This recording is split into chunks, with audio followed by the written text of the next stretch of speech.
Sí. Ha habido un cierto desfase en si es la lección 20, la 21, la 19, la 18. Pero ya hice el conteo. Según los cálculos, esta verdaderamente es la lección número 19. Exacto. ¿Verdad? Es la lección número 19 sobre la epístola de los Gálatas. Le digo que no me avisó que había que venir de azul con raya blanca. Ah, porque todo el mundo Estamos de uniforme. de azul, es cierto, todo el mundo anda algo de azul, ¿va? Todo el mundo anda algo de azul. Sí, solo la hermana Alpita creo que no. Muy bien, hermanos, vamos a tocar el tema entonces en nuestra lección número 19. La esclava y la libre es el nombre del mensaje. Estamos hablando sobre la epístola de los Gálatas. Siempre les recuerdo que si puede traer su libreta para apuntar, traiga el apunte, por aquello que su pastor se puede equivocar, porque son humanos y sean como los hermanos de Berea, ¿verdad? Que ellos tomaban nota y evaluaban si lo que Pablo les enseñaba era verdad. El tema es el 19, la esclava y la libre. Ya sobrepasamos, ¿verdad? Yo recuerdo que antes de iniciar la serie yo dije, van a ser unos 14 mensajes, ya van 19 y nos faltan 2 capítulos. Así que la verdad sea para Dios. Miren, hermanos, la esclava y la libre. Abraham tuvo 2 hijos. Bueno, tuvo más hijos, ¿verdad? Porque después también se acostó con una esclava. Pero los 2 hijos que nosotros recordamos, ¿cómo se llamaban? Los 2 hijos de Abraham, ¿cuál? Ismael y Isaac. Ismael e Isaac.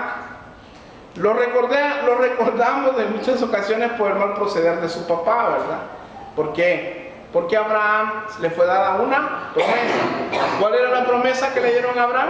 Que tus simientes serán benditas todas las naciones. Y le dio una promesa entonces de un hijo, ¿verdad? ¿Cómo se iba a llamar ese hijo? Isaac. Sin embargo, él ya se miraba un poco viejito, ¿verdad? Ya tenía alrededor, en ese tiempo tenía como 90, no, antes de que naciera Isaac tenía como 90 y tantos. Recordemos que hay no sé si son 7 o 17 años de diferencia entre Isaac e Ismael. Dice que él miraba que ya estaban viejitos, ¿verdad? Ahora, yo le voy a decir algo, no sé si usted leyendo la historia se va a dar cuenta, pero Sara era viejita, pero no estaba arrugadita. Porque a sus 90 años todavía la codiciaban los reyes. ¿Sí? De hecho que 2 veces se la secuestraron. Era guapárrimo. Era guapo. No sé si Abraham estaba arrugadito, pero sí ya tenía sus 100 años. En aquellos tiempos recordemos que la gente vivía mucho más años. Ahora, a Sara se le dio la promesa de que tendría un hijo. El nombre se llamaría Isaac. Sin embargo, Abraham procedió mal y él se acostó con la esclava llamada Agar, y con ella tuvieron un hijo al cual nació según el orden de la carne, según el proceder humano de Abraham, y no el hijo de la promesa. Ahora vamos a ver hoy cómo Pablo alegoriza o hace referencia a esta situación de Agar y de Sara para plantear unas ideas claras a los Gálatas sobre lo que era la ley y lo que es la gracia, sobre lo que era someterse al antiguo pacto y al nuevo pacto. Esta semana me decía el hermano Miguel Ángel, que había escuchado a un predicador de BBN, que él decía que nosotros como cristianos debemos de basarnos principalmente en el nuevo pacto. Correcto, le dije yo. El antiguo pacto es una referencia histórica de gran valor y que nos enriquece y nos ayuda a entender más, a comprender la Biblia, pero nuestra objetividad debe estar siempre financiada o provista por el nuevo pacto, el Nuevo Testamento. Ahora, los judaizantes, hermanos, que eran los grandes enemigos de Pablo, estaban arrastrando a todos aquellos gentiles que habían aceptado al Señor conforme a la promesa para que volvieran algunos rudimentos de la ley judía, ¿verdad? Los arrastraban al judaísmo, los querían hacer judíos. Circuncídense porque si no van para el infierno, va a decir Hechos 15, guarden el sábado, y vamos a hablar de eso más adelante. Así que vamos a ir a nuestro texto, Gálatas 4, 21 en adelante.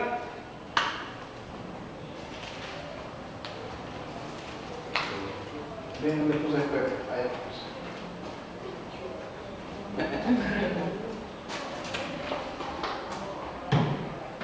Gálatas 4:21 en adelante. Amén. Dice la palabra: decidme los que queréis estar bajo la ley, ¿no habéis oído la ley? Porque está escrito que Abraham tuvo dos hijos, uno de la esclava y otro de la libre. Pero el de la esclava nació según la carne, mas el de la libre según la promesa. Lo cual es una alegoría, pues estas mujeres son los dos pactos. El uno proviene del monte Sinaí, el cual da hijos para esclavitud. Esta es Agar. Porque Agar es el monte Sinaí en Arabia y corresponde a la Jerusalén actual, pues está junto con sus hijos. Está en esclavitud, porque esta con sus hijos está en esclavitud. Mas la Jerusalén de arriba, la cual es madre de todos, es libre. Porque está escrito: regocíjate, oh estéril, tú que no das a luz, prorrumpe en júbilo y clama tú que no tienes dolores de parto, porque más son los hijos de la desolada que la que tiene marido. Así que, hermanos, nosotros como Isaac somos hijos de la promesa, pero como entonces el que había nacido según la carne perseguía al que había nacido según la promesa, según el Espíritu, así también ahora. Mas ¿qué dice la Escritura? Echa fuera a la esclava y a su hijo, porque no heredará el hijo de la esclava con el hijo de la libre. De manera, hermanos, que no somos hijos de la esclava, sino hijos de la libre. Amado Dios, en esta mañana te pedimos en el nombre de Jesús que perdones nuestros pecados, Señor, y que nos ayudes en esta mañana a poder estar en un mismo sentir, para poder disfrutar de esta preciosa palabra que tú escribiste hace tanto tiempo, para edificar nuestras vidas, para cimentarnos, para firmarnos en ti. Lleva cautivo todo pensamiento a la obediencia en Cristo Jesús, y si te place a ti usar este siervo inútil, que sean tus palabras, Señor, que sea tu presencia y tu unción, revelándonos el propósito de este mensaje a nuestras vidas. En el nombre de Jesús, en esta mañana te lo pedimos. Amén, amén y amén. Hay algunas cosas que me gustaría referenciar sobre este texto, ¿verdad? Hay algo en particular, que hay una profecía que se menciona en medio de este diálogo. Dice: regocíjate, oh estéril, tú que no das a luz. Este es un profeta, está citando a un profeta del antiguo pacto. ¿A qué profeta? Isaías 54:1. Isaías 54:1, muy bien, Jonathan. Hace referencia a Isaías. Otra cosa que también me gustaría ver, ¿verdad? Ahí en un sistema religioso llamado catolicismo, se dice que María es la madre de los cristianos.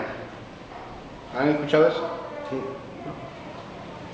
Pero aquí Pablo hace una referencia que la madre del cielo sería ¿quién? Jerusalén. La Jerusalén celestial. Sí. Solo en cuestiones de datos interesantes nada más. Ahora veamos la diferencia y las similitudes que podamos encontrar entre estas dos mujeres, Agar y Sara. Muy bien. ¿Quién era la esclava? Agar. Agar. Esta representa a la Jerusalén actual o a la sinagoga, que da luz según la carne y da a luz según la ley un hijo esclavo. ¿Por qué esclavo? Correcto.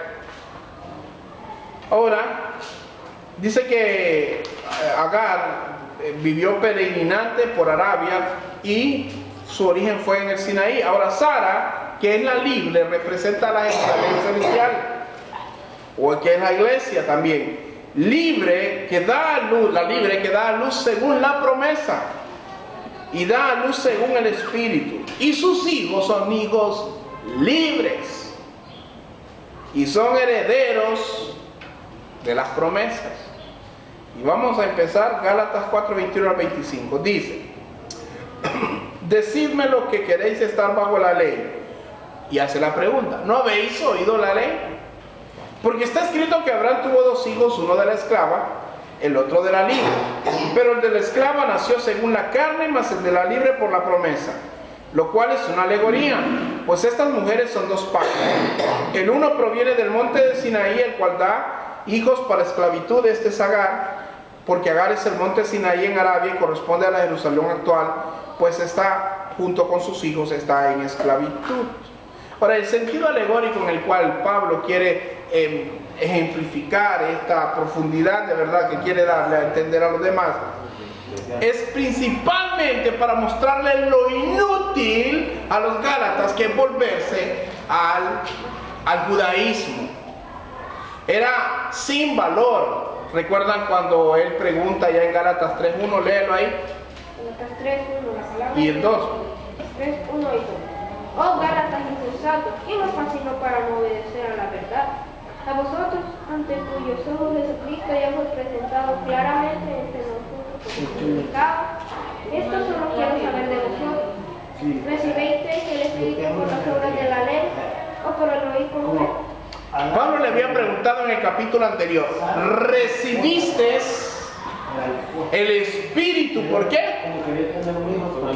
¿Por las obras de la ley o por el oír con fe? Una pregunta que todos tenemos que entender. ¿Usted fue libre por obedecer la ley? ¿O fue libre por creer en Cristo? Por gracia. Ahora vamos a ver lo que significaba Agar como la esclava. Agar, la esclava. Esta significa Jerusalén actual. La sinagoga en ese momento con sus ritos, su liturgia, sus tradiciones, sus demandas.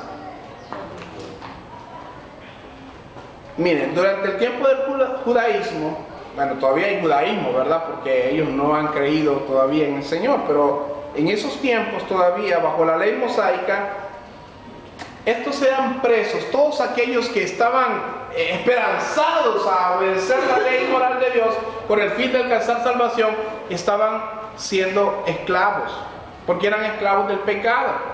Y la ley moral de Dios, la ley, los 10 mandamientos, no la podían obedecer a cabalidad porque nadie puede, solo Jesús pudo.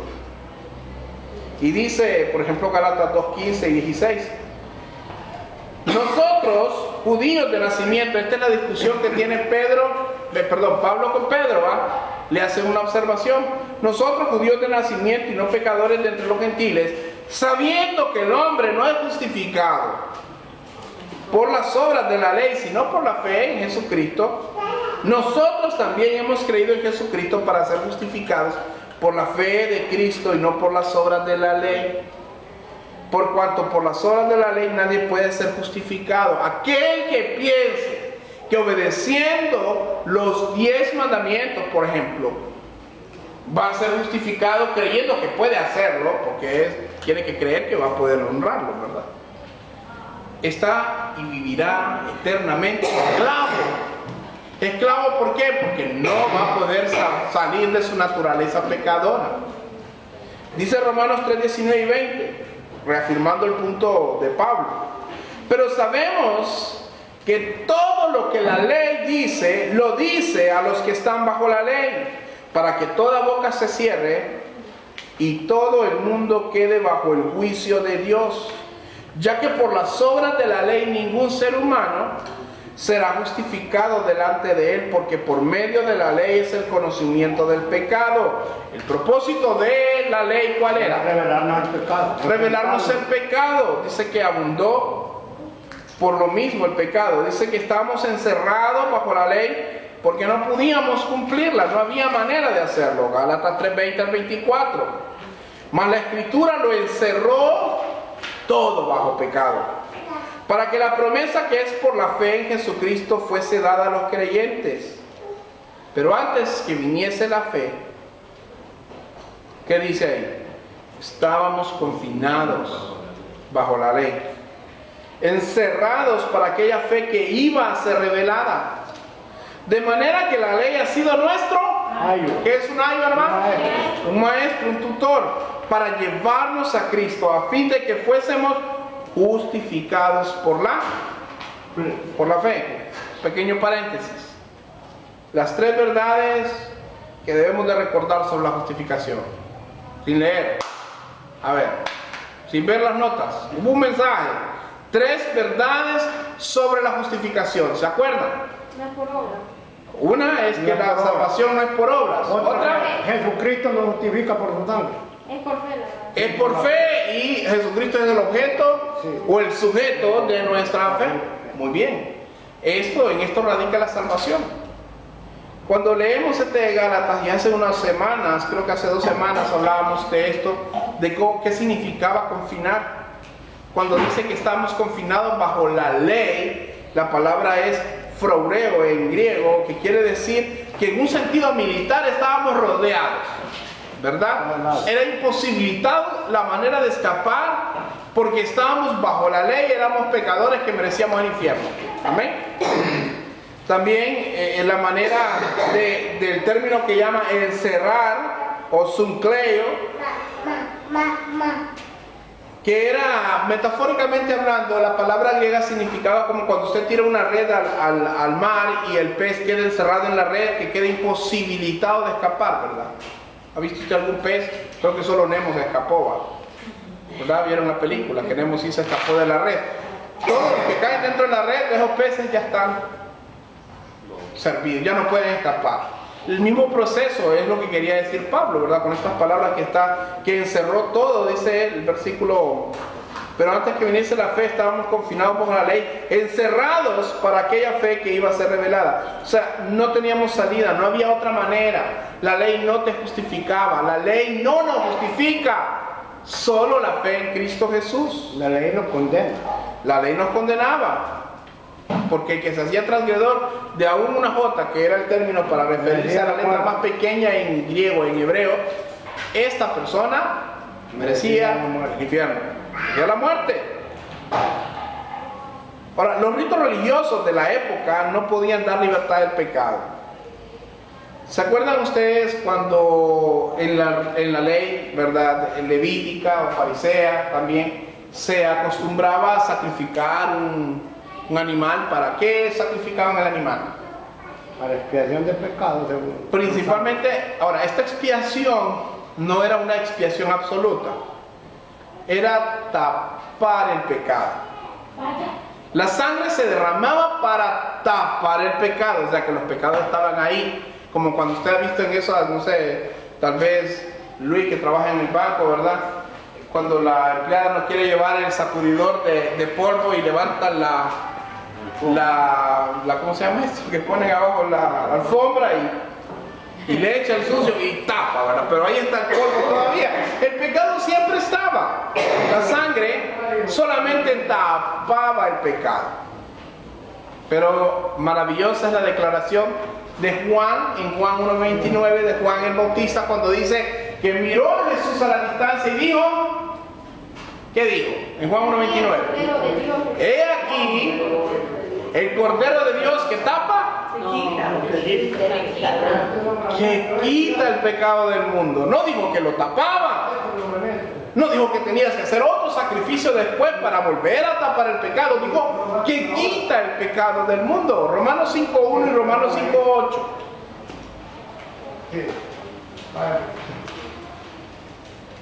Romanos 5:1. 1, a ver.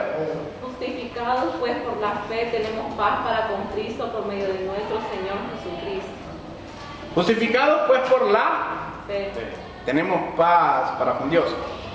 A ver, Romanos 5:9, 8. Mas Dios para con nosotros. El 9 es entonces. Pues mucho más, estando ya justificados en su sangre, por él seremos salvos de la ira. Estando ya justificados. Ya justificados. Ya justificados. ¿Sabe usted que solo hay un pecado que es imperdonable? La blasfemia contra el Espíritu Santo. ¿Por qué es imperdonable? A ver, me voy a salir un poquito, pero es que quiero que puntualicemos estas cosas. Porque a veces nosotros satanizamos todo, bueno, todos los pecados malos. Sí. Todo, por uno nos vamos al infierno, pecamos desde que nacemos, fácilmente, desde que empezamos a tener conciencia. Pero ¿por qué el pecado al Espíritu Santo es el peor pecado, o el pecado imperdonable? A ver, creo que... Entonces que no creen. Porque el que no cree. Exacto. Porque negar al Espíritu Santo, negarlo a Él, es negar a Dios mismo. ¿Y cómo puede usted alcanzar salvación si no cree en Dios? Entonces es lógico que el pecado imperdonable es el rechazar a Dios, porque rechazando al Espíritu Santo rechazamos a Dios. Amén. Ahora, Agar dio a luz según la carne. La ley de Dios fue dada al hombre para que éste conociera su naturaleza pecadora, porque de otra manera sus conceptos morales no estaban definidos ni limitados. Ahora que estoy leyendo el libro de Génesis, Una de las cosas, yo comentaba con la hermana Lilian el otro día, aquel montón de barbajanadas que hicieron los patriarcas. Abraham dijo, Sara, vamos a decir que tú eres mi hermana para que el rey de Egipto no me vaya a matar a mí. Y se la llevó al harén. Y dice que hubo problemas, ¿verdad? Para el rey. ¿Qué has hecho? ¿Qué has hecho conmigo? Le dice, esta no es tu hermana, es tu mujer, le dice. Abraham, el padre de la fe, hermanos. 2 veces, no lo hizo una vez. 2 veces lo hizo. Y en aquel tiempo era Abraham. No, y todavía, a ver. Lo que quiero explicar es que en Génesis 21:9, el hijo de Agar se burlaba de Isaac. También se volvió a comer al final. Ahora, miren, hermanos, cuando usted mira y dice, Abraham, ¿cómo pudiste haber hecho eso, Abraham? Desde el inicio. Usted piensa que usted cuando llega al Señor, ya llega y es una santa paloma, ya es, oye, ese inmaculado. Llega y todavía la naturaleza del hombre viejo está ahí. Y hay que luchar con ella a diario para que ésta no sea manifiesta. Miren, desde el inicio Dios le dio una promesa a Abraham, le dijo, sal de tu tierra y de tu parentela, la tierra era de Padán Aram, ve a la tierra de Canaán. Y cuando llegó ahí le dijo, todo esto lo voy a dar a tus descendientes, esta tierra será la tuya. Sobre ese, yo me puse varias veces a darle replay a esa parte de Abraham cuando negó a Sara. Pero de ahí analizando es que en esos lugares, ¿verdad? El rey, ¿verdad? Parece que respetaban los mismos principios judíos, pues. O sea, tenía miedo de Dios. Solo había una ley, en ese tiempo era la Hammurabi, que era la ley de los beduinos. Entonces, él en la Biblia dice ahí que si era hermana de él, entonces él corría el riesgo de que lo mataran a él. Pero de ahí analizando es que el rey no puede tomar la esposa de otro porque cometía pecado. Entonces matando al esposo ya era viuda, y al ser viuda sí podía tenerla sin cometer pecado. O sea que no era. Entonces, miren, los conceptos morales que se manejaban en la época eran muy diferentes. O sea, ellos no tenían la ley, ¿verdad? Ellos invocaban a Dios como podían y alababan como Dios les revelaba a través de los oráculos en ese tiempo, ¿verdad? Pero ellos, resulta, como dice el hermano, Abraham cometió muchos errores, aunque realmente eran hermanos, eran medios hermanos, porque era hermano de padre, no de madre, ¿verdad? Eran hermanos, medios hermanos. Una media mentira, hermano, siempre va a ser una mentira completa. Una media verdad siempre va a ser una mentira completa. Búsquele por donde usted le busque, usted sabe en su corazón al final que es una mentira. ¿Y Abraham qué sucedió? Abraham no solo hizo ese pecado, Dios le dijo, este es Canaán, esta es tu tierra, aquí te voy a bendecir. Pero dice que hubo escasez. Y se fue para otro lado. Y dice, no, aquí está fea la cosa. Entonces, ¿qué hizo? Fue para Egipto. Y ahí fue donde negó a la mujer la primera vez. Entonces, estos son los grandes patriarcas de la fe. Pero llegó a estar en el Salón de la Fama, ¿va? Ahí en Hebreos 11 usted lo mira, en el Salón de la Fama, ¿va? El padre de la fe. Pero el proceso fue lento y le llevó años. Pero usted conoce personas, por ejemplo, permítame, hermano, que a veces no tienen conciencia de pecado. Ellos nunca pecan, nunca hacen nada malo, toda la culpa la tienen los demás. Dice, dice, Pedro tiene la culpa. ¿Por qué? Porque Pedro tiene la culpa. ¿Por qué tiene la culpa Pedro? No, es que yo iba a ir a la iglesia, pero Pedro llegó primero y me quitó la silla donde yo me iba a sentar. Todo el mundo tiene la culpa, nunca la tenemos nosotros. Cuando somos así de cerrados, hermanos, somos bárbaros. Así era el hombre. El hombre, como decía el hermano, mejor mataban al hombre y decían, ya está viuda, ahora sí ya no peca. Tenían miedo de Dios, pero tenían miedo de que mirara el adulterio Dios. Mirara la fornicación, pero que no mirara el asesinato. Eso no lo miramos. No tenían miedo de matar, era normal. Entonces, la ley vino a establecer esto. Entonces, cuando la ley fue expuesta la verdadera conducta del hombre pecador. Dice Gálatas 3:24, de manera que la ley ha sido nuestro maestro, nuestro ayo. ¿Para qué? Para llevarnos a Cristo, a fin de que fuésemos justificados por la fe. ¿Se acuerdan cuando nosotros preguntamos, hacemos las 5 preguntas? ¿Eres una buena persona? Sí. La mayoría dicen que sí. ¿Han leído los 10 mandamientos? Ni la película a veces han visto, pero ahí dicen, sí, más o menos, dímelo. No, es que no me los sé de memoria ni en orden. Dice. A ver, ¿cuál es el primer mandamiento? Y ya empiezan ahí. Y cuando empiezan y te das cuenta, ¿alguna vez han mentido? ¿Quién no ha mentido? Dice. ¿Sí? Entonces ya violaste la ley y ya eres digno de muerte. Te mereces el infierno por un pecadito o por un pecado. Híjole, y entonces usted le da cuenta que la misma palabra les va mostrando y los va confrontando y al final se dan cuenta, una de dos, soy un pecador. O se hacen lo que no debe pecar nadie. Tiene cauterizada la mente porque según 1 Corintios 2 o 4 dice que el hombre natural no percibe las cosas que son del espíritu porque para él son locura.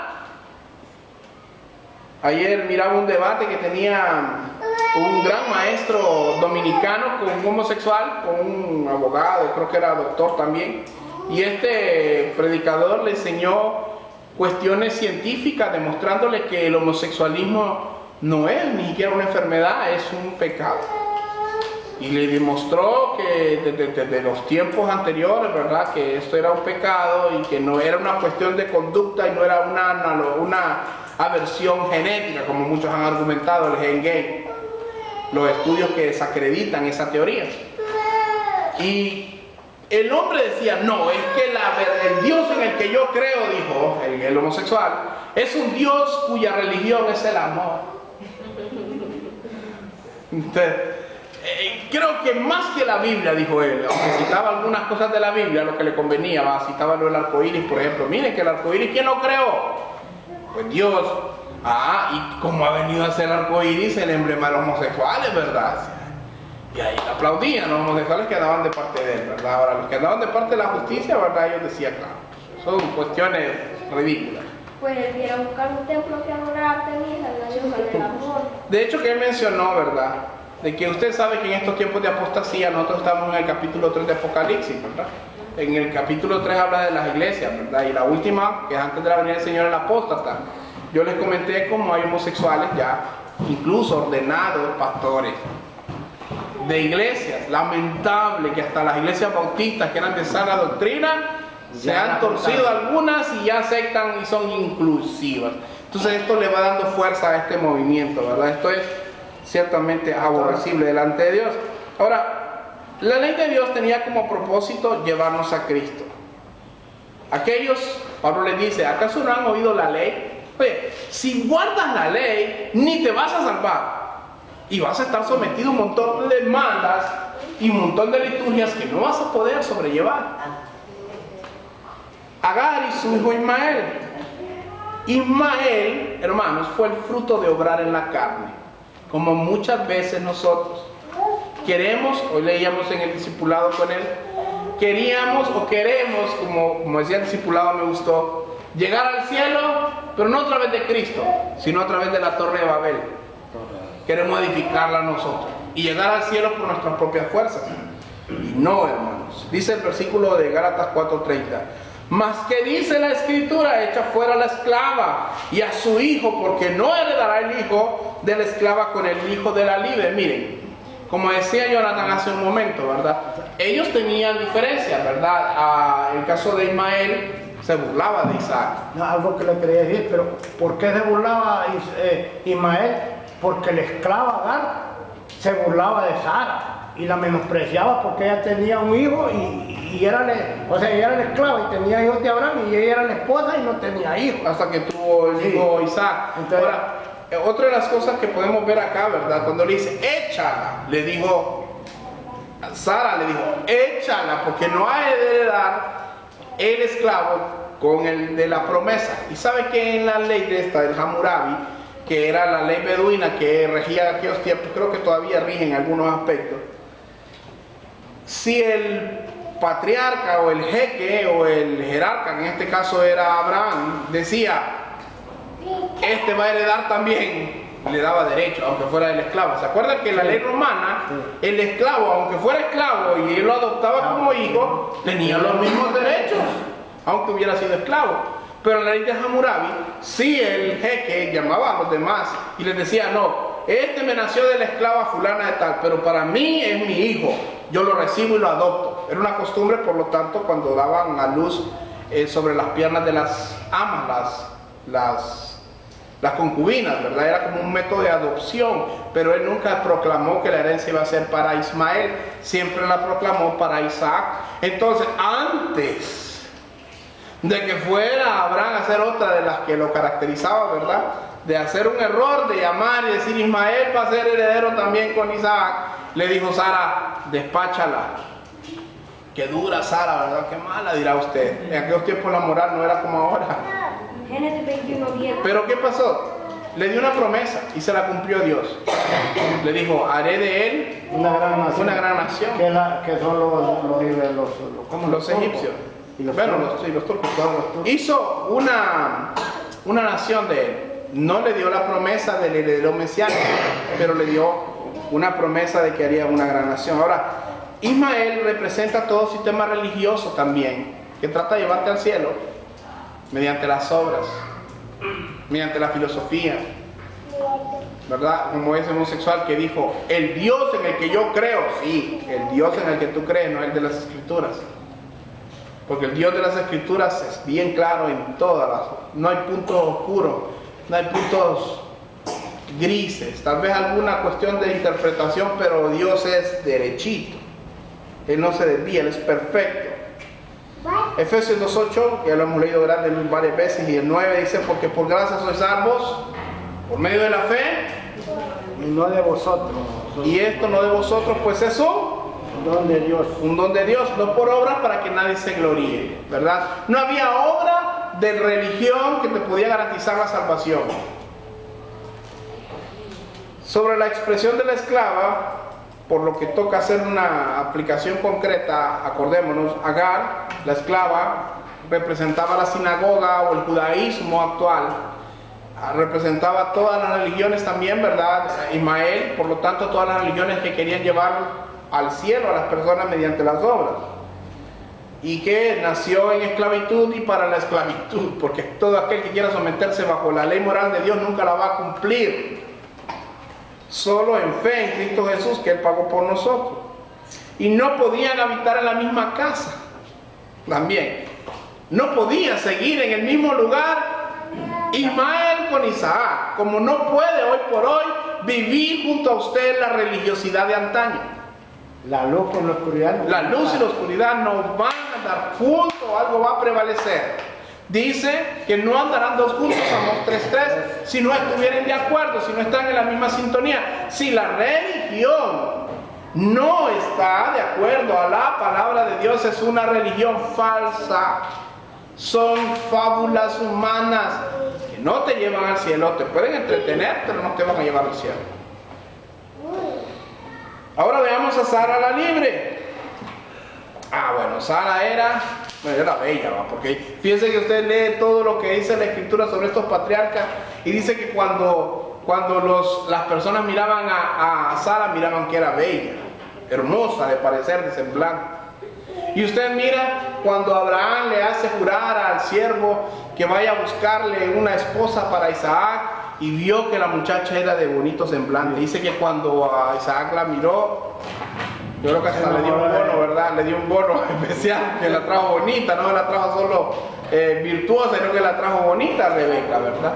Y todavía cuando usted lee la historia de Jacob, cuando va a buscar cuando va huyendo de Saúl, ¿verdad? Cuando pasa por Betel y todo eso, y cuando llega a Padán Aram, dice que cuando está allá en esa tierra y va donde su tío Labán tenía 2 hijas. ¿Cómo se llamaban las hijas que fueron esposas de Jacob? Lea.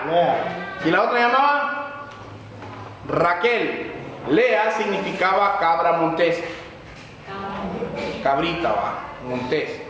Dice que sus ojos eran como suaves, dulces.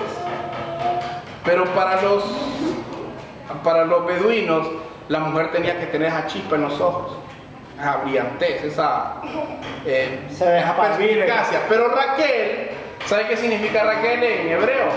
Raquel significa oveja. Qué bonito, ¿verdad? Oveja. Pero dice que Raquel era de bello semblante, era hermosa. Le era bonita, pero Raquel era un mujerón.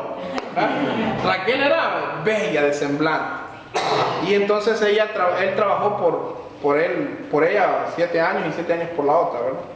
Ahora, 14 años de... todas eran bellas, ¿verdad? 14 años trabajando para un suegro que era malo. Era un mal suegro. Era un hombre que lo hacía trabajar y llega a tener una discusión con él cuando huye y le dice, durante 20 años, porque después de otros 6 años más que trabajó, ¿verdad? Te he aguantado, le dice, he aguantado que me hayas cambiado el sueldo 10 veces. 10 veces. Usted llegara a su trabajo y que le diga, usted va a ganar 10,000 lempiras. Y cuando llegue el final de mes le dice, no, solo 2,000 te voy a dar. Y después a los 4 meses te voy a dar 7,000 para compensar y solo te dan 4. Y 10 veces le cambió el sueldo, dice. Y dice la escritura que él, mientras anduvo, le sacó todo, ¿verdad? Mira, aguantaba sol. Aguantaba desvelos, le dice ahí cuando él va, lo alcanza, cuando huye de nuevo, va hacia tierra de Canaán buscando a Saúl.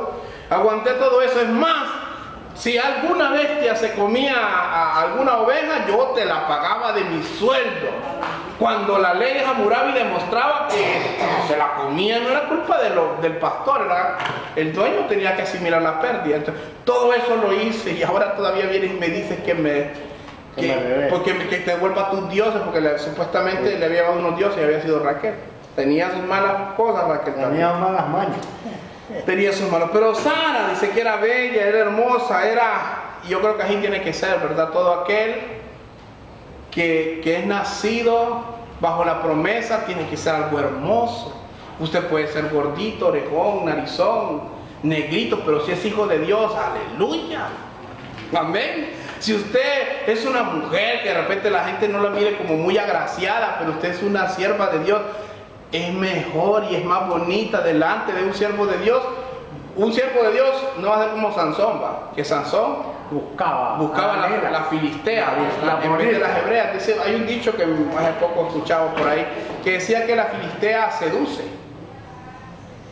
Sí, la filistea seduce, hay un montón de filisteas. Pero dice que la hebrea enamora, ¿verdad? Y un verdadero hijo de Dios, una verdadera hija de Dios debe de procurar estar con uno que, aunque sea narizón, redondito, orejón, porque normalmente nosotros no somos de lo vil del mundo, somos un señor, ¿verdad? No hay muchos guapos entre nosotros, ¿verdad? Todos somos guapos, ¿verdad? Por lo menos para nuestra reina, nuestra princesa, todos somos bonitos. Pero Sara sí era bonita, ella era bella. Ahora, ella tenía una promesa. Dios, Pablo la quiere asimilar con la Jerusalén del cielo, ¿verdad? La madre de todos, ¿verdad? No la Virgen María, la madre de todos.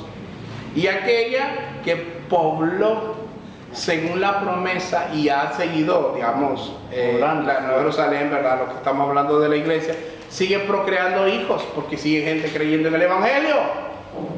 Amén. Sin embargo, dice la Biblia que más son los hijos de la desolada que los de la promesa. Y eso se cumple, hermanos. ¿Cuántos cristianos habremos? Aquí creo que hay una población como de 50,000 por ahí, en el paraíso. ¿Cuántos cristianos creen? ¿Cuántas personas van a la iglesia? No. ¿Cuántas personas irán a la iglesia cristiana acá? Tal vez, póngale, tal vez van unas 5,000. El 10%, póngale que el 5,000 vaya, que es bastante, ¿va? Como un 3 por ahí. Ahora, de esos 5,000 que vayan, ¿cuántas de esas personas son cristianas verdaderas? Unos 2,000. No, te vas muy arriba todavía. Yo calculo. No, todavía creo que más. 50. Póngale que 500. Habla pero hay 500. Ahora, estos 500 de acá, con aquellos 1,000 de allá, con aquellos 200 de allá, con aquellos a través de la historia, es una multitud. Le llaman el discipulado a que miró la gran multitud, y estos eran los que habían pasado la gran tribulación, una gran multitud, santos adorando a través de la historia. Es cierto, tuvo multitudes. Dios le cumplió la promesa, tendrás multitudes, y en tus simientes serán benditas las naciones. Ciertamente son más los hijos del diablo que los hijos de Dios, pero gracias a su gran misericordia que Dios no ocupa a muchos. Con poquitos hace una revolución. Solo ocupó 12 y con 12 revolucionó el mundo. Amén. Ayer comentaba con un católico de estas cuestiones, ¿verdad?, de la salvación. Y cuando usted habla como un hijo libre, un hijo de promesa, con un impío hijo del diablo, por muy bonita que sea la conversación, usted siempre va a entrar en un punto en el que no van a ponerse de acuerdo porque no son hijos del mismo Dios. Y yo le hablaba y le decía, ¿sabías tú? Le digo yo, que cuando los papas se mueren, en Italia ponen grandes carteles diciendo, oren por el papa para que salga del purgatorio. Y entonces él decía, no sabías, pero yo estoy bien en mi iglesia, yo no me salgo, a mí no me va a convencer. Pero yo no te tengo que convencer, el Espíritu Santo. Ahora, ¿por qué crees en el purgatorio? Le dice la pregunta. Porque está en la Biblia. Es que ustedes no tienen ese libro, dice. ¿Qué libro? ¿Segundo de Macabeos? Sí. Y si yo te demuestro que Segundo de Macabeos no es un libro inspirado por Dios, porque tú crees que es un libro inspirado por Dios, pero casi que me hizo así, claro que te lo aseguro, ¿verdad? Que es un libro inspirado por Dios. Y si yo te demuestro que no es un libro inspirado por Dios, no, yo no me voy a salir de la iglesia. No, yo no te dije eso. ¿Considerarías estudiar más al respecto? Sí, me dijo. Entonces lo llevé, Segundo de Macabeos, capítulo 15, versículo 38, en una Biblia electrónica que tengo yo, y le cité lo que dice, ¿verdad? Y dice ahí, no sé si usted por ahí tiene algún amigo que tiene una iglesia católica, que tenga una Biblia católica, y le leo los Segundo de Macabeos 15, 38. ¿Qué es lo que dice? Dice, sí, dice, si ha quedado bien este libro, ese fue el propósito, pero si está mal escrito, discúlpenme, esa no fue la intención. Por lo demás, hasta aquí termina el relato. Entonces le digo, ¿te suena eso al Espíritu Santo? ¿Le suena a usted eso al Espíritu Santo? No, ¿Le suena a usted que el Espíritu Santo diga, mira Macabeo, si quedó bien, bien, y si no quedó bien, también? ¡Nunca! Pura carnilandia. Entonces lo hizo en la pura carne. Entonces le digo, ese libro, y de ahí voló un versículo, ¿va? Donde basan el 15:38, segundo de Macabeos 15:38. De ahí basan todo lo del purgatorio, porque dice que Judas Macabeo mandó a pedir oraciones para los difuntos que habían muerto, ¿verdad? Para que ellos, recuerden que el purgatorio viene del griego, ¿verdad? Ellos creían, los griegos, en una vida, porque era un pensamiento filosófico, no sé si Platón o Sócrates, alguno de estos filósofos planteó que fuera de esta vida habría que haber un lugar donde purificar el alma para llegar al Olimpo.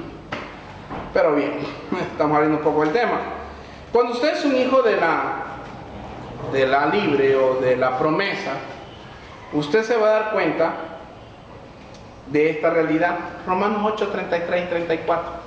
Yo le decía, tú, ¿y entonces cómo te salvas? Te salvas creyendo en Cristo, dice. Ahí va bien. Y acercándose más, dice, a sus mandamientos. Ahí vamos a ver en qué llegamos. Entonces, ¿tú estás salvo o no estás salvo? Romanos 8, 33, 34. ¿Estás salvo o no estás salvo? Nadie está completamente salvo. Mira, hecho millones. Entonces yo te voy a citar lo que, y le cité Romanos 5:1, 5:9, y este versículo no lo cité, pero ya tengo para citárselo. Romanos 8:33. ¿Quién? Y es la pregunta que hace Pablo. ¿Quién acusará a los escogidos de Dios? Dios es el que justifica. ¿Quién es el que condenará? Cristo es el que murió, más aún el que también resucitó y que además está a la diestra de Dios, el que también intercede por nosotros. Sorpresa, si ya fuiste justificado una vez y para siempre, dice Hebreos 10:10, que era necesario hacer un sacrificio una vez. He aquí el Cordero de Dios que quita el pecado del mundo una vez y para siempre. Ya Dios no te mira por los pecados que cometes, porque siempre vamos a pecar. Quien diga aquí que no peca, ya que se aparten los demás para el fuego, ¿verdad? Pero si usted se da cuenta, todos vamos a pecar eventualmente. Sin embargo, si alguno pecare, hijitos, dice Juan, abogado tenemos a Cristo el justo, que está sentado a la diestra de Dios, intercede por nosotros en este versículo. Entonces, ¿quién nos va a acusar? El diablo dirá usted, bueno, el diablo me acusa, sí, pero resulta que tengo un abogado defensor que nunca pierde un caso. Y el abogado defensor nunca pierde un caso. Dice que si confesares tus pecados, Él es fiel y justo para limpiarte, para perdonarte y limpiarte de toda maldad. Ahora, Sara y la promesa. A Sara se le dio una promesa de dar a luz un hijo que sería heredero de su padre. De igual manera encontramos la promesa de Dios para todo aquel que cree en Él. Juan 1:12. ¿Qué dice, hermano? Mas a todos los que creen en su nombre y le recibieron, les dio potestad de ser hechos hijos de Dios. Y vean el versículo 13. Los cuales no son engendrados de sangre, ni de voluntad de carne, ni de voluntad de varón, sino de Dios, hermanos. Somos hijos de la promesa, ya somos nueva criatura. Las cosas viejas pasaron y de aquí en adelante todo es hecho nuevo. Entonces, si los privilegios de ser creyentes es alcanzar la promesa de salvación, la esperanza, yo le decía hoy a Pedro, leíamos del discipulado, y le decía yo, no, un agnóstico, hacía una analogía de un agnóstico, ¿verdad? Que decía que él no tenía esperanza de que sus hermanos iban a ir o no iban al cielo, se acababa de morir. Decía, la lógica me dice que, el corazón me dice que sí, la lógica me dice que tal vez. Un agnóstico es alguien que tiene credibilidad de que hay un Dios, pero no lo puede entender ni lo puede seguir obedientemente. Nosotros, en cambio, tenemos la promesa de una vida eterna. Amén. Yo tengo la esperanza de que el Señor, yo personalmente no quiero morir. Yo quiero que el Señor me lleve en el arrebatamiento, ¿verdad? Porque yo cuando pensar en el momento que me voy a morir, digo yo, pues me voy a morir, ojalá que sea algo que no muy doloroso y no ahogado. Yo le he dicho eso, Señor, no me permitas morir ahogado, Señor, porque morir ahogado es horrible, a ver que te estás ahogando. Más que a mí me da miedo tanto el agua, pero me baño. Los privilegios, dice, de todos los creyentes son tan grandes conforme al pacto nuevo. Usted tiene esperanza, hermano. Dice que el que en mí cree tiene vida eterna. Usted tiene una vida eterna en el Señor. Empieza a disfrutar la vida desde el momento en que cree. Que viene una deuda, que viene un problema que ya no se mueve. Y usted mira a los millonarios que caminan preocupados. Millonarios que se suicidan, acaban con sus vidas. Usted dirá, yo si tuviera plata, dicen algunos que no han sido muy enseñados. Yo si tuviera plata no me preocupara de nada. Mentiras. Te preocuparías de todo. El que más tiene, más quiere y pasa preocupado porque le roba. Exacto. Entonces, si tú tienes la promesa de Dios, entonces tú ya no empiezas a ver las cosas desde una perspectiva humana. Como hizo Abraham al tener a Agar, ¿verdad? Dijo Sara, tengo una hija con mi concubina y este será como nuestro hijo. Vamos pues. Y fue, ¿verdad? Y tuvo un hijo. Y al final fue problemas tras problemas para Abraham. Ya casi terminamos, hermanos. Ahora, nosotros somos nacidos según el Espíritu en el plano sobrenatural de la promesa. Somos engendrados por el Espíritu Santo. ¿Quién hace la obra de la regeneración? Cuando lo miramos, ¿quién? El Espíritu Santo. El Espíritu Santo, muy bien. Por último, rápidamente voy a darles 3 distorsiones que se pueden ver dentro de esto mismo, de las diferenciaciones que tenemos que aprender a hacer entre lo que es el hijo de la esclava y el hijo de la libre. Hay 3 distorsiones dentro del cristianismo. Desde siempre han habido diferencias, pero hay 3 distorsiones. Una, el cristianismo judaizante. ¿Qué es el cristianismo judaizante? Bueno, son judíos que han reconocido a Jesús como el Salvador. Sin embargo, conservan algunas costumbres judías, como la alimentación, ¿verdad? Conservan alguna de guardar el sábado. Conservan que tú tienes que circuncidar a algunos, ¿verdad? Como decían en aquella época, si no te circuncidas no te salvas. También está el cristianismo legalista. ¿Ustedes han conocido el cristianismo legalista? ¿Saben quiénes son estos? Son aquellos que viven de acuerdo a una lista larga de no. La mujer no debe de usar pantalón. La mujer no puede enseñar en la iglesia. La mujer tiene que taparse con una chalina. El hombre bueno, no puede usar el pelo largo, yo ahí sí le voy, ¿verdad? Porque a eso sí le voy por cuestiones de, ¿cómo se llama esto? De no dar, ¿cómo le llaman? Carta, somos carta leída, entonces no tenemos que dar de qué hablar, ¿verdad? Pero que una mujer use pantalón, siempre y cuando no sea pegado y licra y blanco y transparente, ahí está bien. Y que tiene que ser de corte de mujer. Corte de mujer, Sombrilla. ¿verdad? Ok, también está el cristianismo. Ah, bueno, que el hombre no use sombrilla, le puedes decir, no puede usar sombrilla. Como aquí, ¿verdad? Que era una costumbre hace como 15 años, que yo recuerdo que venía yo de Costa Rica, venía con un paraguas, cuando llovía usaba paraguas, y un amigo mío, uy, no, güey, yo me voy por la otra acera, dice, ¿por qué? Van a decir que vos, más que 15 años no era el brote de ahora que hay de homosexuales. Y yo le digo, pero si está lloviendo, me voy a mojar. Entonces le digo, no, yo prefiero mojarme, me dice, a dar paraguas. Qué cultura esa, digo yo. Pero bueno, así somos a veces de legalistas. También están los cristianos sin ley. A estos yo les llamo los forajidos. Los cristianos forajidos. ¿Por qué? Viven encima de la ley. Oh sí, la gracia, Dios perdona todo, alabado sea el Señor, aleluya. Dios es amor. Dios es amor, Dios es misericordioso, y cuando yo me muera me voy al cielo. Aunque fume, beba y haga lo que quiera, Dios es amor, Dios, esto es por encima de la gracia, de la ley. Estamos en el tiempo de la gracia, amén.